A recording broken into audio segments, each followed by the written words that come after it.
¿Ya estamos grabando? Ok, preséntate, Damián. Pues me llamo Damián González, soy originario de aquí de Reynosa, Tamaulipas, nacido un 3 de junio del 84. Y... Tengo 42 años actualmente. ok, ¿en qué momento que descubriste que eras creativo? ¿Cómo surge? Ay, perdón, vamos a volver a empezar. Ay, perdón, se me Dale, olvidó el micrófono. ándale. Porque, bueno, ahí se está grabando. Qué bueno que cambiaste la pregunta, porque luego te hubiera aventado todo un choro de Sí, traté de todo. una hora hablándote de lo que era artista y por qué esa palabra no me es Sí, nada. te entendí, entonces traté de acoplarme a cómo ves tú. Más que creativo es creador. Sí, estoy de Porque acuerdo, yo creativo también. es creatividad, creador Ajá. es aquel que crea algo, ¿no? Yo me Pero, percibo igual que tú, o sea, me ajá. gusta escribir, me gusta eh, em, investigar, o sea, para mí la investigación es parte de la creatividad, ¿no? Es parte del creativo, ¿no? No recuerdo exactamente qué Eh, palabra usaba este Felipe Ehrenberg, era un artista plástico, pero él decía que todos teníamos que ser etnógrafos. ajá, O sea, etnografía me imagino es que es como el estudio de las etnias, ¿no? De de la comportamiento cultura, ¿no? de Sí, sí, sí, de la sí, gente, ¿no? ujú. De la población en general. Y, y bueno, ¿en qué momento descubro que era creador o cómo surge? Pues yo creo que desde niño, ¿no? O sea, quien es creativo o creador siempre lo va a descubrir a cierta etapa de la vida y en mi caso probablemente desde que era pequeño, ¿no? O sea, por eso te comentaba de un año específico, 1993, que yo tengo un diario que aún conservo, donde tengo estas primeras anécdotas, chismes escolares, ¿no? Porque era como que la profesora de primaria nos puso un diario, no sé si alguna vez te tocó a Mm, ti esa parte, pero quiero pensar que en aquel tiempo, bueno, yo tenía una psicóloga porque yo empecé a hablar a los 5 años, estuve en una escuela especial de niños especiales, porque no hablaba. Ya le me pregunté, ¿por qué no hablaba? Yo qué sé, tenía 5 años, o sea, posiblemente me gusta decir, pues no hablaba porque no quería, no era mi tiempo, no había querido hablar porque, no sé, un montón de cosas filosofales que te puedo proponer creativamente, pero desconozco porque no hablaba simplemente, y por eso también tuve un problema de lenguaje años después, pero fuera de eso, cuando entonces, pues la escritura fue como de tus primeros lenguajes para comunicar. fue más que nada, fue recomendación terapéutica, o sea, de la psicóloga o psiquiatra que tenía cuando yo tenía 4 o 5 años, y fue como una recomendación que tenía que yo escribir para que ella, la psicóloga, leyera lo que yo estaba así como que plasmando, ¿no? O sea, quería como que saber qué estaba pensando, etcétera.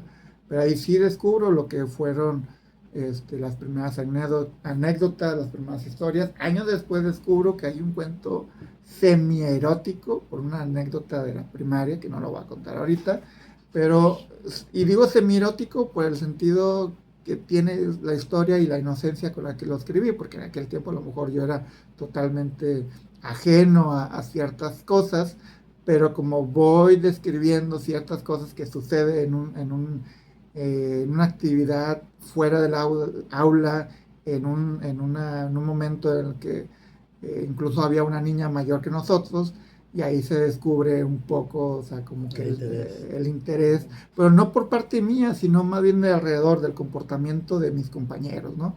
Y cuando descubro ese cuento años después dije, ah, chingado, es el primer cuento semi-erótico o erótico escondido, camuflajeado, ¿no? Pero bueno, eso fue como por ahí ese cuento es como del 95, 96. Mis primeros diarios, te digo que yo descubro, no, y no es que descubra, simplemente fue algo como un ejercicio a manera de leer mi mente, tal vez, ¿no? Ahí ¿Qué escribías? pues Literal, era un era diario, mi diario, un diario literal, todo era el un día. diario.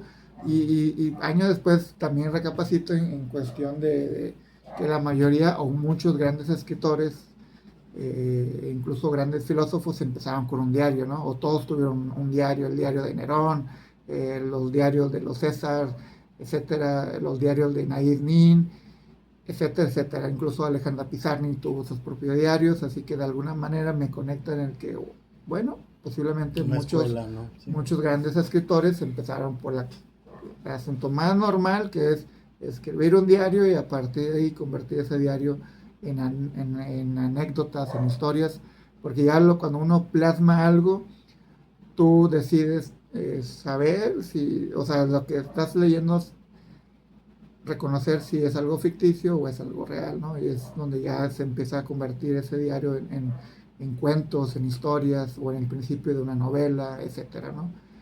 Pero eso ya fue como en el 93. Ya en el 96, 97 que empiezo a crecer más, empiezo a descubrir también la poesía y la descubro porque pues también empiezo a ver libros en mi casa, empiezo a ver mucha música, empiezo a ver esa etapa media rebelde en la que ya tiene uno 11, 12 años y vas descubriendo que te gusta la niña de tu salón, pero que también resulta que esa niña es imposible y ahí empieza como el amor platónico, ¿no? El amor imposible, tu primer amor. Eso. Y escribía sobre esos deseos de no ser correspondido ante el amor, ¿no? Ante la chava que te gustaba, porque la niña que te gustaba le gustaba, no sé, resultaba que le gustaba a tu mejor amigo, por ejemplo. Que bueno, estoy parafraseando, no estoy inventando eso, pero no recuerdo exactamente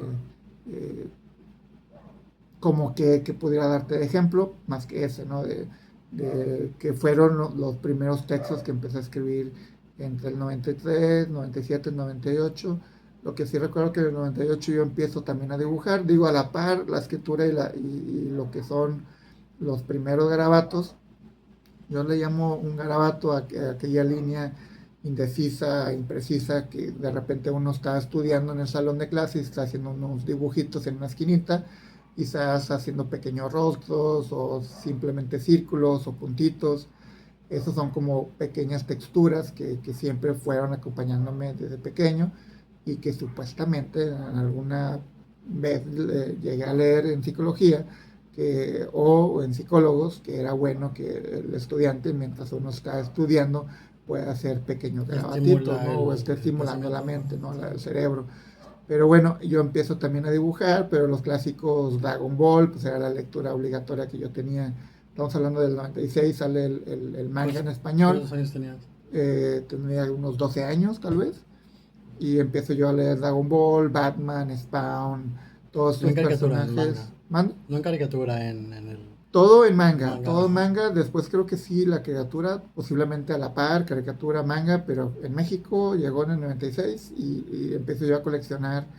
Bueno, empiezo yo a coleccionar en el 96, a lo mejor ya tenía muchos años publicándose con diferentes editoriales, pero yo empiezo a leer todas esas diversas pues, revistas, Menin Pinguín, principalmente Spawn, novelas gráficas independientes, Batman, Superman, pero más Batman, yo creo que más Batman y lo que es el manga, tanto Ranma y medio como esta serie de Dragon Ball, ¿no? De Goku.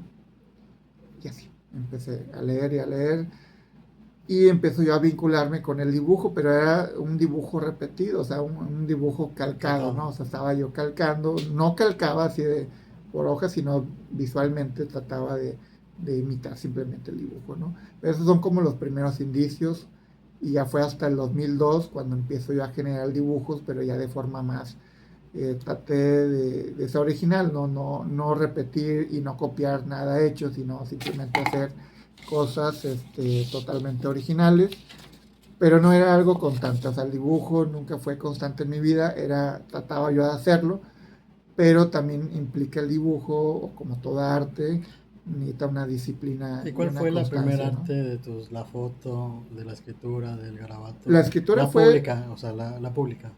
¿Cómo la pública? Sí, es la primera que publicas, o tu primer colectivo, o sea, lo primero que se dio a conocer... Como artista, digamos, ya fuera de... Como creador, lo primero fueron los poemas, porque en el 2002, bueno, 2003, 2004... me descubren en la universidad como alguien que escribía, el bibliotecario Gustavo Álvarez, me descubre y él me dice vete allá con el señor Fernando Caballero, el que va a publicar, tenía una revista que era la UNAM Noticias, la UMAN Noticias. Yo voy, me presento y me dice, ¿quieres publicar? Me dice, claro que sí, pero tienes que tener un currículo, te vas a meter al círculo de lectura, te vas a meter al taller de lectura.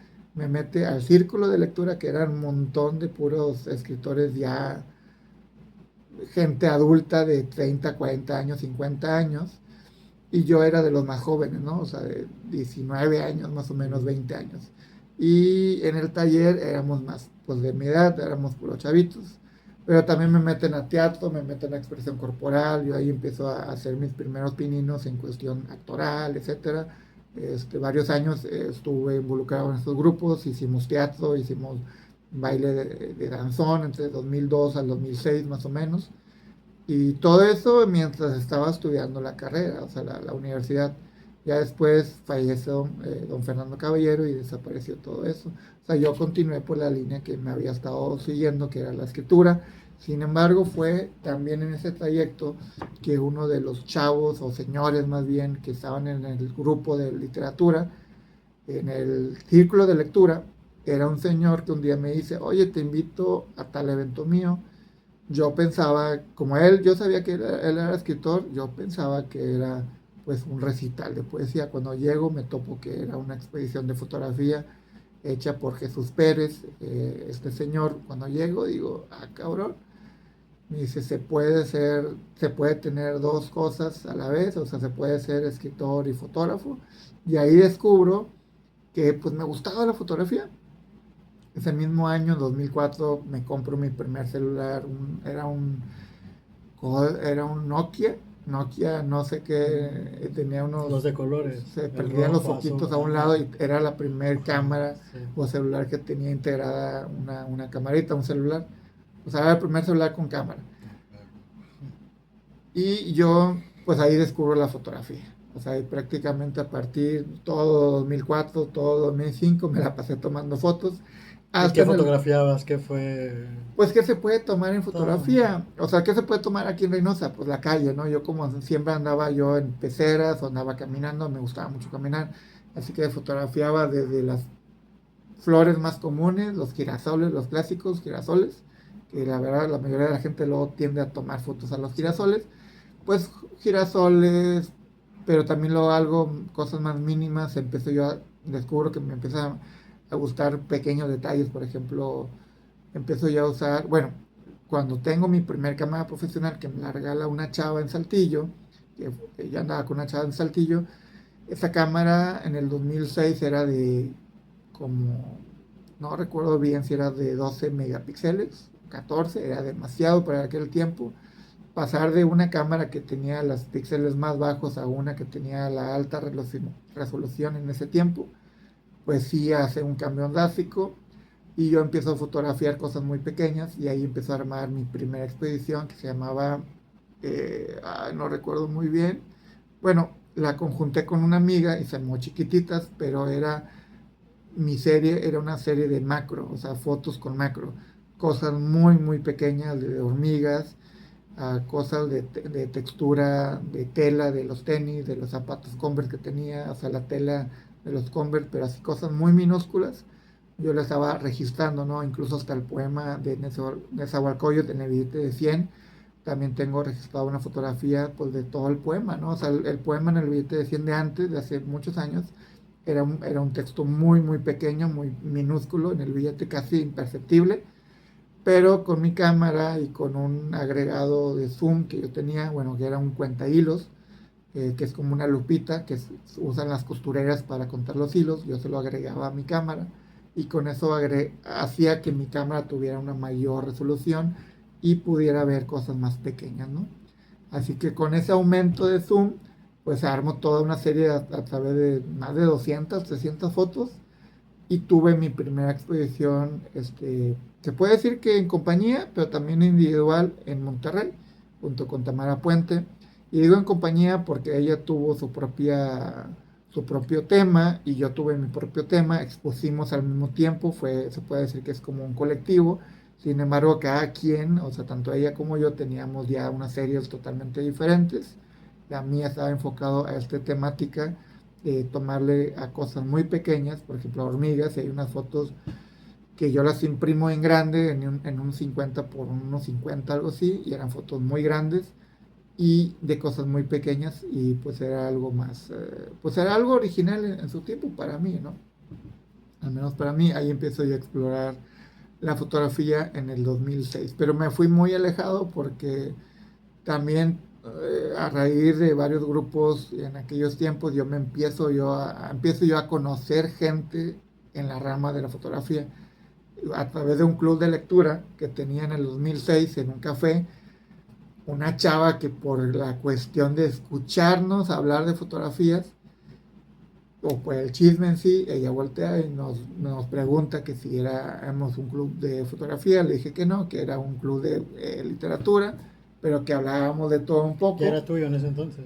¿O eras tu parte del...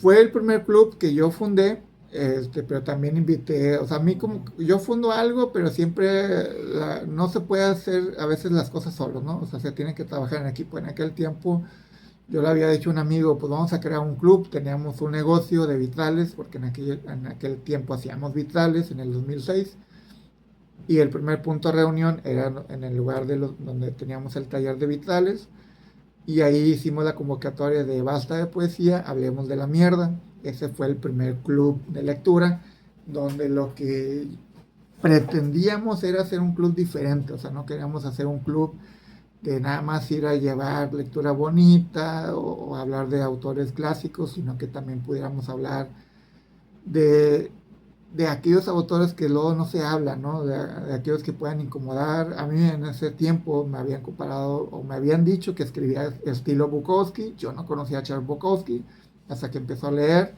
y luego descubro también a Fernando Nachón, que es un escritor que se autodeclamó el hijo de Bukowski. Es un jalapeño, es un autor, psicólogo, psiquiatra, eh, psicólogo, escritor de Jalapa, Veracruz, pero se autodenominó hijo de Bukowski. O sea, era muy grosero, se llamaba su libro Diario de un pendejo. Cuando yo empiezo a leer todo eso, pues me contamino, obviamente, de estos autores, y empiezo también, mi narrativa empieza a escribir también desafiante contra la cultura, contra la rebeldía. En aquel tiempo tenía 20 años, 21, y también empiezo a explorar todas estas partes de los deseos que yo tenía como joven, ¿no? De lo que yo quería en ese momento. Empiezo también a escribir erótico, por eso también me relacionaban con Bukowski, por todo lo que yo escribía, pero era más que nada por todo lo que yo leía en aquel tiempo, ¿no? Había leído a Henry Miller, había leído un poco a Bukowski, había leído Marqués de Sade. Desde la prepa había ¿Quién, leído, algún autor que te haya marcado desde entonces? pues todos ellos, Todos o ellos. sea, Marqués de Sade en la prepa, Federico Nietzsche en la prepa, universidad. Todos esos autores empiezo yo a leerlos, y todavía pues a leerlos aún más, porque pues estaba yo haciendo el ejercicio de escritura también. Y, y ahora, ¿quién, pasando el tiempo, voy a improvisar? No, voy a improvisar sobre el ahora, ¿no? ¿Qué escritores están?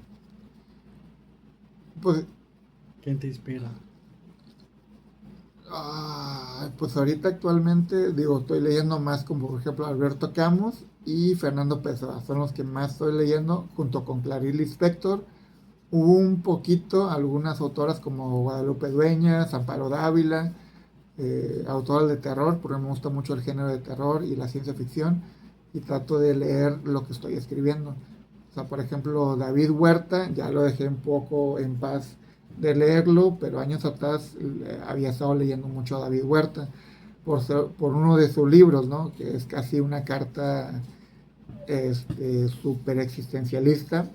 Un solo poema, yo a veces digo, es un solo poema el que escribió este escritor en un tomo de más de 800 páginas. Pero bueno, David Foster Wallace también fue otro escritor, La broma infinita, que me gustó mucho en su tiempo. Pero ese autor ya tengo unos 15 años que no lo he leído actualmente. O sea, yo tenía su libro, lo leí, me gustó mucho el tipo de humor negro que tenía, y yo creo que sí, por esa corriente, ¿no? O sea, más o menos. Yo entiendo que escribes para ti, o sea, para trabajarte, ¿no? Marqué aquí, me decías un poco de soledad, ¿no? Un poco para, a ver cómo... Sobre los vacíos Sí, ajá, de un la... poco. Pero, y al encontrarte con el otro, ¿sí piensas en quien te lee? O qué es, o sea, sí que sí, o sea, Pues siempre hay de dos, o sea, uno, dice, ¿no? No sé si qué tan cierto sea, que uno va a escribir para uno, pero que también al mismo tiempo uno va a escribir para alguien más, ¿no? Dependerá mucho si uno, por ejemplo, si yo veo una convocatoria y dice cuento infantil, que hace poco me invitaron a escribir unos cuentos infantiles, pues no voy a escribir para mí, voy a tratar de escribir para que un niño del futuro o un niño actual pueda leerlo e interpretarlo como un niño. Voy a tratar de que mi mente y mi concentración y mis lecturas próximas traten de ser o tengan relación a esa mente, a esa historia infantil, ¿no? O sea, sí trataría de darme a explicar con ese cuento que se pueda leer para un niño chico, ¿no? O sea, ahí en ese caso yo no escribiría para mí, o sea, estaría escribiendo a partir de un contexto y un objetivo claro de que digo, bueno, quiero que este niño lo lea, ¿no? Porque somos adultos, digo, tengo 42 años. Si me pongo a escribir una historia y yo pensando que, sí, soy este niño de 42 años, pues no lo voy a lograr. Tengo que bajarme un poco unas líneas y tratar de que el cuento tenga ese acceso y esa facilidad comprensiva para un niño, ¿no? escribes más cuentos, ¿no? Más Escribo de de todo. todo, realmente yo no tengo ahorita o sea, me gusta mucho la poesía y se puede decir que soy más como, por ejemplo, Julio Cortázar, ¿no? Que él se decía más poeta que cuentista, a pesar que es más conocido sus novelas y sus cuentos que sus propios poemas, pero a mí me gusta más escribir la poesía, por ello también un poco todo lo que escribo, incluso en cuento, trato de hacerlo muy poético, ¿no? O sea, esa prosa poética está plasmada en mis textos, en mis cuentos. Quizás no toda, y es algo que me habías preguntado, por ejemplo, qué tanto influenciaba Reynosa en mí o en mis textos. Eh, por ejemplo, actualmente no hay una influencia de Reynosa como tal, pero en su tiempo llegué a tocar un poco bajo un ejercicio creativo de usar personajes conocidos como Alicia en el País de las Maravillas, Caperucita Roja, Pinocho, etcétera, cuentos clásicos, a personajes de cuentos clásicos, pero utilizándolos en situaciones de violencia. Y esta violencia, pues estaba yo, bueno, viviendo en Reynosa, yo lo enfocaba a Reynosa, ¿no? No necesariamente si tú lees el libro, bueno, este libro es el de Alicia en el Edén, pero a lo mejor, o sea, yo cuando escribo trato de escribir universal, o sea, no trato de escribir, voy a escribir todos los cuentos y en todos los cuentos voy a mencionar a Reynosa. Claro que no, o sea, yo no haría eso. Hay gente que lo puede hacer, o sea, yo respetaría a quien decida mencionar todos sus cuentos la palabra Reynosa y es que Reynosa o en la calle Slan o etcétera, bueno, lo puede hacer, es válido. En mi caso no, o sea, yo no le tengo así como que pues el gusto, vaya, o sea, no es algo que a mí me guste. A lo mejor algún día, ahorita no me gusta mencionarlo. En este libro sí menciono a Reynosa en un solo cuento, pero todos los demás cuentos sobre la violencia es sobre la violencia en la frontera, pero lo hago general. ¿Por qué? Porque este libro, si alguien de Río Bravo, alguien de Victoria, alguien de México, alguien de, no sé, me voy más lejos, otro país, lo quiera leer, también lo puede interpretar. O sea, también pueda decir, mira, habla de la violencia, ¿no? Pero si nomás estoy mencionando una ciudad, si nomás estoy mencionando a cierto grupo de personas, pues se puede encerrar a que la gente diga, pues no va a haber una, no sé, una conexión con el libro y el lector que lo está leyendo, ¿no? O sea, Mi pregunta, no sé si suena, pero también lo que, bueno, al menos yo te decía esto de que todo es cultura, a veces uno no está, bueno, más bien dicho, la creación como tal no refleja el contexto, pero a veces bueno, el artista Sí, hay algo que promueve en él, que genera no, que tome tal o cual decisión, ¿no? O el espacio, no sé. Hay algo, no hay algo así de Reynosa que digas, parte de esta tradición de Reynosa, o el colectivo, gente, no sé. Bueno, yo así la pienso, No, ¿no? Ok. no, o sea, no dudo que lo haya para alguien, ¿no? O sea, no dudo que, por ejemplo, alguien vaya al parque, se siente y vea las flores crecer y vea el arbolito y empiece a caer el sol y se inspire, ¿no? O sea, de esa escena de Reynosa desde el punto de vista de esa persona, ¿no? Yo mismo en fotografía lo puedo hacer, o sea, Y puedo salir y tomar una buena fotografía de Reynosa desde mi punto de vista, aunque la foto sea pésima, pero voy a decir, me inspiró Reynosa, ¿no? Porque sí hay gente, o sea, digo, yo vivo en Reynosa, yo no voy a negar que viva aquí o que no me pueda inspirar de alguna manera, pero eso de la inspiración, más que inspiración, es, bueno, hay gente que lo dice, es que no estoy inspirado, o sea, pero pues ¿por qué te tienes que inspirar en algo, ¿no? O en alguien. O sea, tú mantente creativo. Yo lo que hago, por ejemplo, me siento, quiero escribir, me pongo a leer un rato, me siento, puedo poner música y el solo hecho de cohabitar ya en este espacio me pongo a escribir.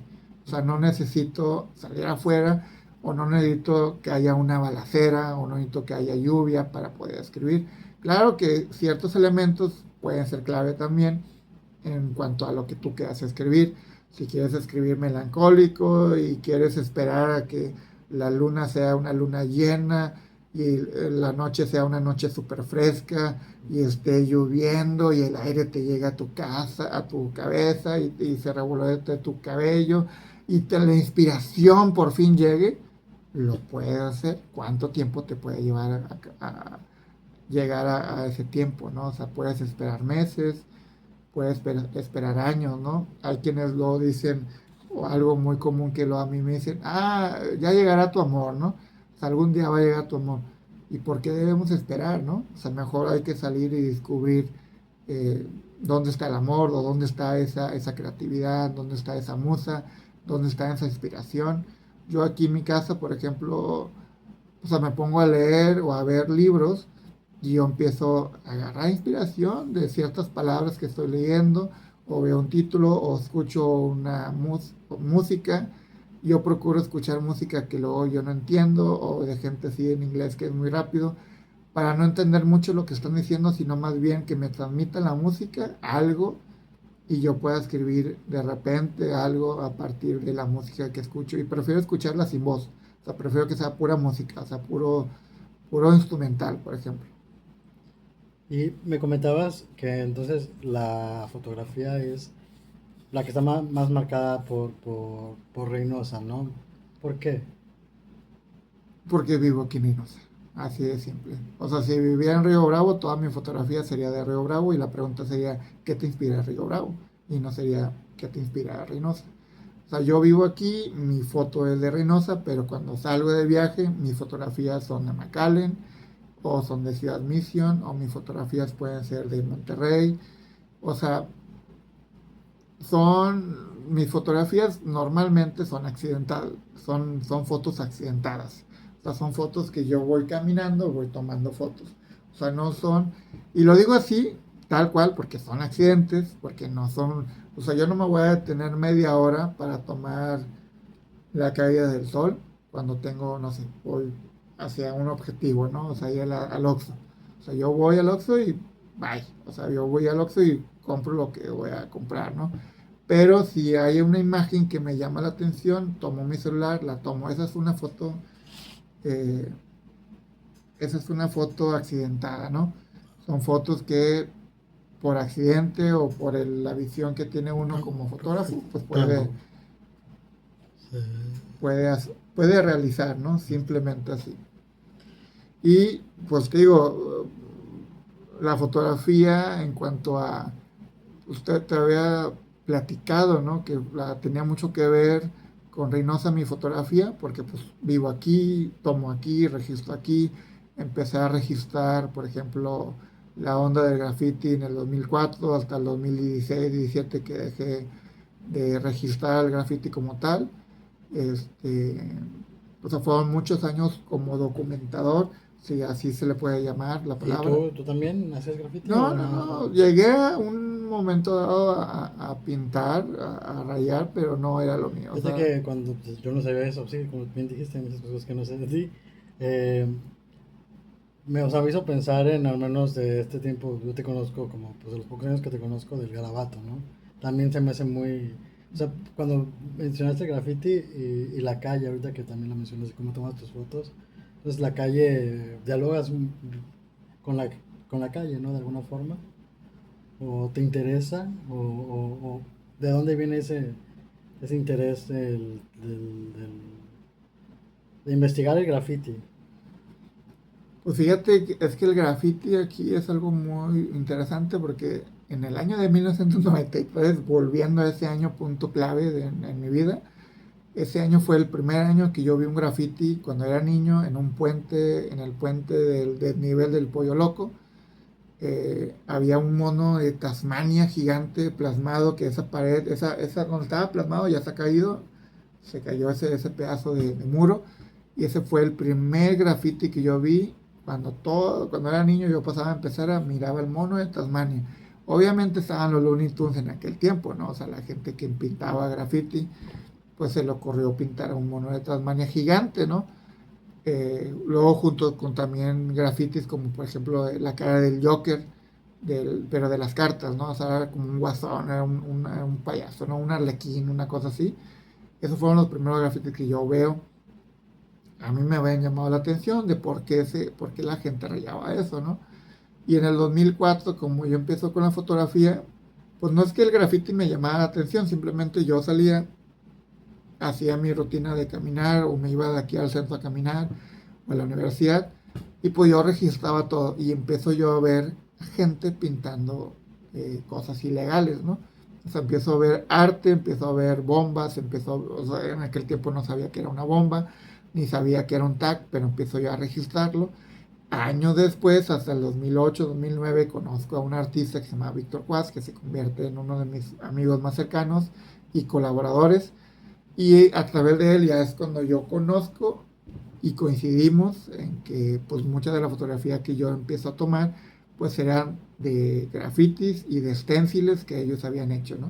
O sea, ellos o otros artistas ilegales del graffiti, pero yo lo tomé porque pues era como que algo normal, ¿no? O sea, iba a mi rutina, caminaba, mi andar, ¿no? Era como que mi camino hacia la escuela y yo tomaba fotografías, ¿no? O sea, de los camiones, de la gente y del graffiti. O sea, que era algo que no era visto en aquel tiempo, porque el graffiti aquí llegó a principios de los años 2000, 2001, pero no fue tan conocido o tan artístico hasta que empieza en el 2004, 2005, cuando llegan esos artistas urbanos, que fue Víctor Cuas y Roger Meléndez, o Rogelio Meléndez, que empiezan a hacer cosas, pero ya más como crear personajes, eh, empiezan a hacer graffiti, pero de una manera más diferente, y empieza a verse diferente el graffiti aquí en Reynosa, ¿no? Y es lo que captó mi atención. Digo, yo creo que a cualquiera, no solamente a mí me hubiera llamado la atención, creo que cualquiera que lo hubiera visto en aquel tiempo. ¿Cómo lo comentabas? ¿Fotografiándolo? ¿Eh? ¿Cómo Todo era no, por por fotografía, sí, sí, sí, creo que un video a lo mejor no, y de probablemente tus no. artes, la escritura, el dibujo, la foto, Mm. o sea, ¿cuál es o todas dialogan? No hay una, digamos, mayor, una con la que tengas más afinidad. ¿Cómo dialogan? O sea, cómo... Ajá, sí, sí, hay una, con una, o sea, una sea, digamos, la que usas con más, que sea primordial, que sea primero, luego una segundo, luego otra tercero, o todas conviven igual. ¿Prefieres más una, más bien esa palabra? Sí es la pregunta. Bueno, o sea, en cuanto a qué prefiero dibujar o hacer Sí, garabatos, así como artista, ¿con cuál te sientes? no, no, No, no, es igual, o sea, digo, ahorita, desde que empecé yo los garabatos hace un par de años, de hecho, ambas existían al mismo tiempo, o sea, prácticamente yo hacía un garabato y hacía un texto, hacía un garabato, hacía un texto, hacía un garabato, hacía un texto.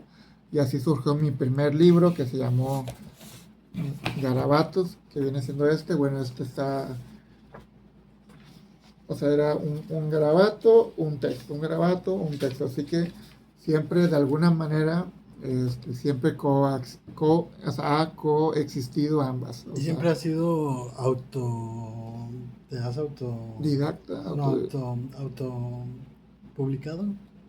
Esto no son Autopublicado, o sea, autopublicaciones, ninguna, ninguna. Ah, ok. ninguna. O sea, es que, bueno, hay una gran pelea de eso de autopublicaciones, quién paga, ¿no? O sea, hay una gran debate sobre eso. eh, y no sé si lo puede hacer o no, o explicar qué es una autopublicación y qué no es una autopublicación. Por ejemplo, este tiene los sellos del IRCA y el sello de una editorial. El IRCA fue el que pagó la edición, pero yo no di un solo centavo. O sea, el Instituto Reynosense fue el que me ayudó a mí, en este caso, a obtener este libro a través de una coedición. Eh, si hubiera sido, por ejemplo, una autopublicación, que esa es muy dada con Amazon, por ejemplo, eh, yo agarro mis textos, los subo a la plataforma de Amazon. Amazon me hace un derecho de autor por el libro, un ISBR, y me lo publica al día siguiente, ¿no? O sea, yo hago mi maqueta, subo todo, así como tal, o sea, Amazon no tallerea, no corrige, no hace nada de eso. Y al día siguiente yo, o sea, es como una imprenta, ¿no? O sea, esa es una Sí. autopublicación.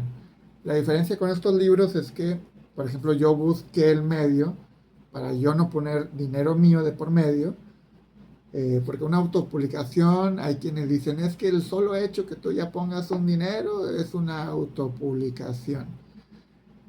Pero ¿qué implica una autopublicación? Implica que esta portadita yo la tengo que diseñar con un programa de diseño editorial, toda la maquetación interior, o sea, eso se le llama maquetación. Yo tengo que realizarla como autopublicación y los cuentos que contengan este libro yo los tengo que corregir, los tengo que, bueno, hacer todo el trabajo tallereado para que esté en su mejor forma el texto, ¿no?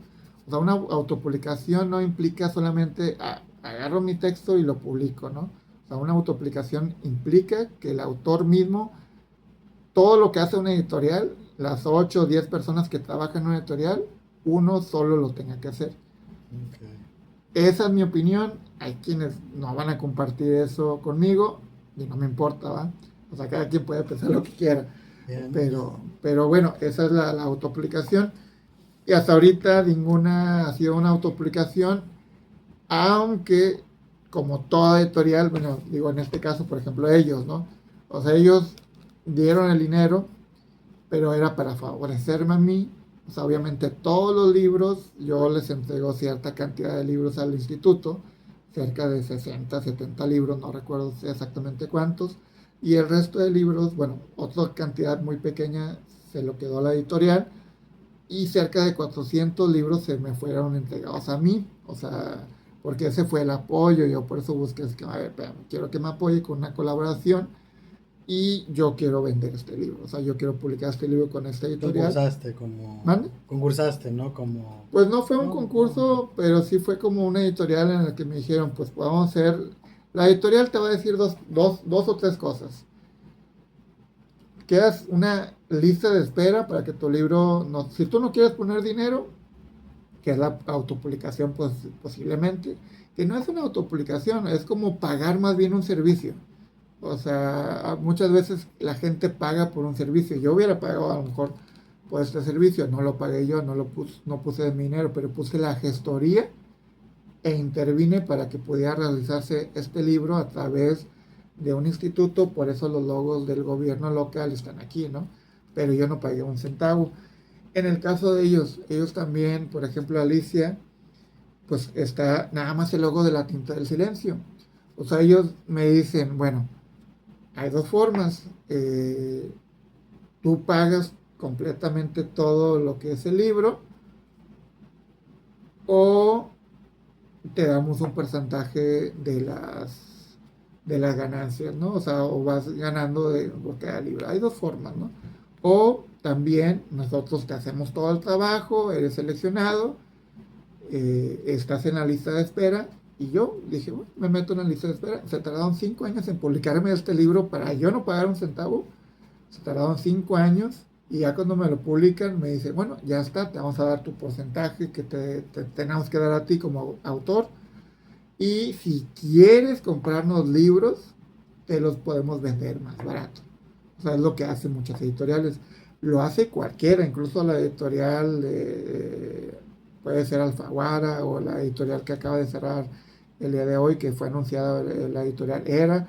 Yo creo que cualquier editorial, Planeta, cualquiera va a hacer ese tipo de oferta a los autores de darte a ti el beneficio de venderte el libro más económico porque eres un autor, ¿no?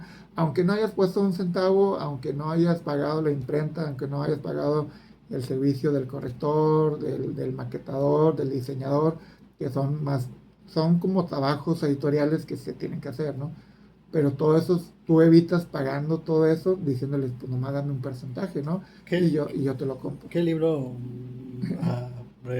recomendarías para leer? Uno que te guste. Eh, en general, pues Fernando Pessoa. Que- O sea, si hablando así en general, Fernando Pessoa, el libro del desasiego. Ese es mi libro favorito. O el libro de Alejandra Pizarro. Bueno, Alejandra Pizarro puedes leerlo, de la poesía, pero Clarice Lispector cualquiera, ya sea cuentos o poemas, cualquiera de Clarice Lispector a mí me encanta mucho leer. Ahora vamos a hablar de tus libros. Ujú. ¿Cuál fue el primero? El primero se llama Garabatos, que fue este libro, Garabatos. El segundo se llama Crímenes en miniatura, que no lo tengo, y lo tengo por ahí guardado. El tercero es este de Garabestiario. El cuarto, el de Alicia en el Edén y otras mentiras. Y el último es el de Sara y otras tantas historias raras, que fue mi último libro. Y si quieres te comparto un pequeño texto para que pues lo tengan ahí grabado si lo quieren escuchar. No sé si quieras que Adelante. leamos algo. Dice, llegamos a casa. En cuanto entro al cuarto, Sara de inmediato me quitó la caja y dijo que era para ella. Incluso me dijo, quítale esa cara seria, pon la otra. Y se puso a jugar con el resto de los accesorios, hasta que me dijo que la veía extraña y le respondí que solo quiere descansar. Ha sido un largo día para todos. Tomé la muñeca de la cama y la guardé en su caja. Nunca noté que me observaba desde la transparente barrera que se interponía entre ella y yo, y que ambas cabezas parpadeaban al mismo tiempo. Así inicio con este libro. Es una historia de una niña que su papá compra una muñeca de la novia de Frankenstein y a partir de ese momento empiezan a suceder cosas extrañas con la muñeca, y porque esta muñeca pues tiene dos cabezas, ¿no? Es que reemplaza una cabeza con otra, etcétera. Pero bueno, es un juego de historias porque esta historia que conté la vas a escuchar 46 veces más, pero de maneras diferentes, con diferentes géneros, con diferentes narrativas, puntos de vista, o sea, por ejemplo, primera persona, segunda persona, tercera persona, en primera persona de un personaje, en primera persona de otro personaje, segunda persona de otro personaje, hasta en cuarta persona también. O sea, hay diferentes puntos de vista en todo el libro y son 47 diferentes versiones de la misma historia. ¿Puedes leer nosotros? A ver. Vamos a ver.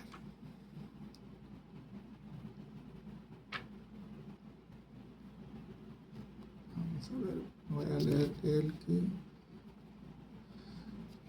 pues el que le sigue de una vez. Toda la semana la paso mortificado. Leo 1 o 2 libros, me hundo en la cama. Quiero ser un cadáver. Estoy solo. Me siento como todos los días solo. Hasta que llega mi fin de semana con mi hija y la llevo al parque. Caminamos, jugamos con la pelota de básquetbol y pasadas las 8 de la noche la llevo a la tienda. Me gusta siempre el pasillo de los juguetes baratos, los que remata la tienda porque en ningún otro lugar se venden. Ahí me la encontré, con el mismo vacío que yo tenía hace unos meses. Era la novia perfecta, silenciosa. Sara estuvo de acuerdo conmigo, por eso la traje a casa, aunque no sé bien dónde sea eso. Una canción que te guste Ay, o que quieras recomendar, ¿verdad? pues la música de TikTok, o sea, es música de saxofón. Hay una canción que me tiene mucho en la cabeza, música de saxofón, o sea, cualquier canción que sea con música de saxofón me gusta mucho. Ok. Una última pregunta, que a ver si esta ya va sobre Reynosa. ¿Cómo presentarías a alguien que no es de Reynosa, la ciudad? ¿Qué le dirías? ¿Que llega por primera vez o algún foráneo? ¿O si estás de viaje? Pues, ¿Y qué le dirías? ¿Cómo, qué? ¿qué es lo primero que le Así como presentaría? la presentarías, ¿qué tendría que saber de Reynosa viene para acá? Pues de cajón, o sea, es como algo clásico, llevarlo al parque cultural o llevarlo al puente internacional, ¿no? Porque mucha gente que luego viene no tienen visa y no conocen Estados Unidos. Y sucedió hace poco con un amigo, ¿no? Que llegó de México, no conocía la frontera, esta frontera no la conocía, y lo primero que hice fue, vamos al puente, ahí está el río, ahí está el río Bravo, vámonos pues más o menos a caminar al centro de Reynosa, saber lo poco que hay en Reynosa, el museo histórico y pues básicamente también lo que es el parque cultural y el museo del ferrocarril, ¿no? Son como cosas que yo puedo darle el tour así a la mano, ¿no? A alguien que no conoce Reynosa, pues serían los lugares más específicos y nada más. Gracias, Damián. No, gracias a ti, Paul, por esta entrevista.